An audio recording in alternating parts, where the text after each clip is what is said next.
Super star Krishna నట జీవిత విశేషాల గురించి మనం అనేకం చెప్పుకుంటున్నాం.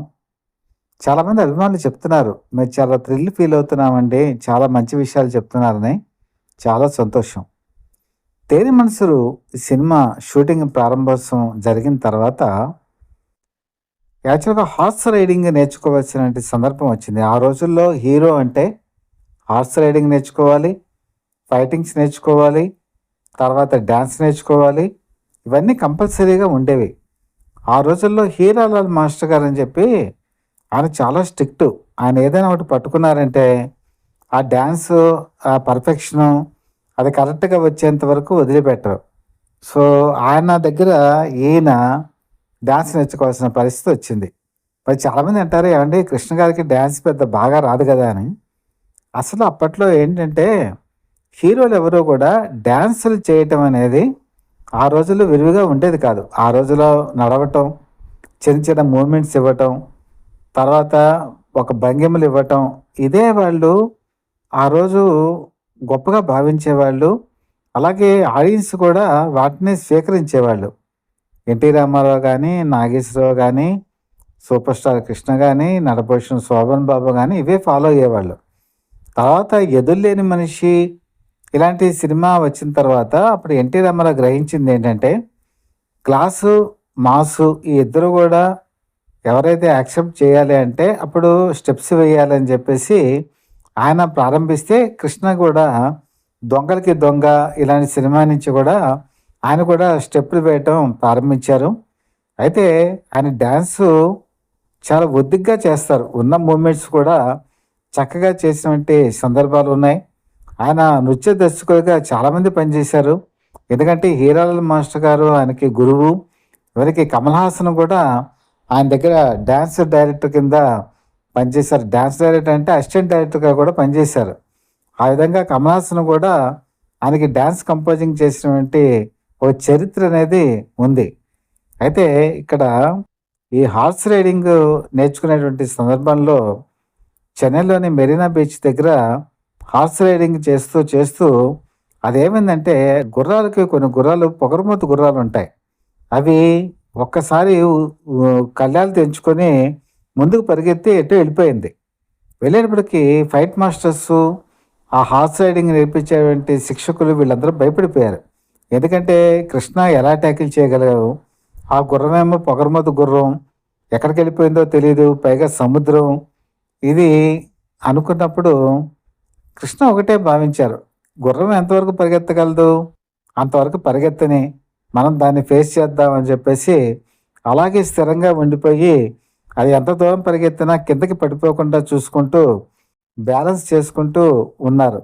ఇది ఆ రోజుల్లో ఫైట్ మాస్టర్స్ కూడా చెప్పుకునేవాళ్ళు. ఇది ఆయనకున్నటువంటి ఒక ధైర్యానికి, సాహసానికి గుర్తనమాట. అంటే చాలామంది పానిక్ అయిపోతుంటారు.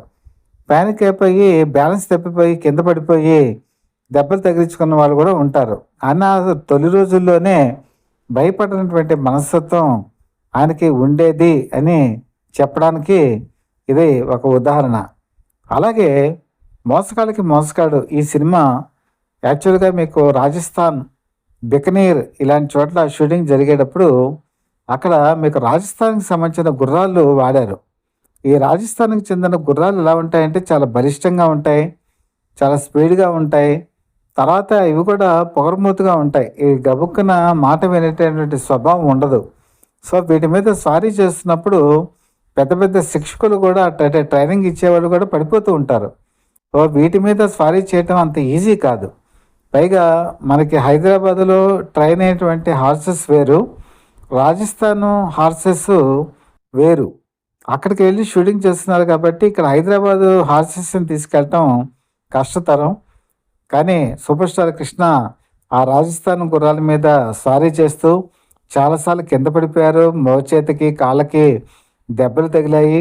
అయినా సరే లెక్క చేయకుండా ఆ గాయాలతోనే షూటింగ్ కంప్లీట్ చేసినటువంటి సందర్భాలున్నాయి. అయితే ఇక్కడ ప్రధానమైనటువంటి ప్రాబ్లమ్ ఏంటంటే ఎవరైనా సరే ఆ రోజుల్లో ఒక సలహా ఇచ్చారు. ఇప్పుడు ఎడారి అనేది మామూలుగా సెట్ వేసి తీసేయచ్చు కదా!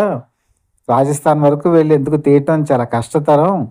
వాహిని స్టూడియోలో సెట్ వేసి తీసేద్దామంటే సెట్ గనక వేస్తే దానికి నిజంగా ఉండేటువంటి కంఫర్ట్ ఉండదు. చూసే వాళ్ళకి కూడా ఆ ఫీలింగ్ రాదు.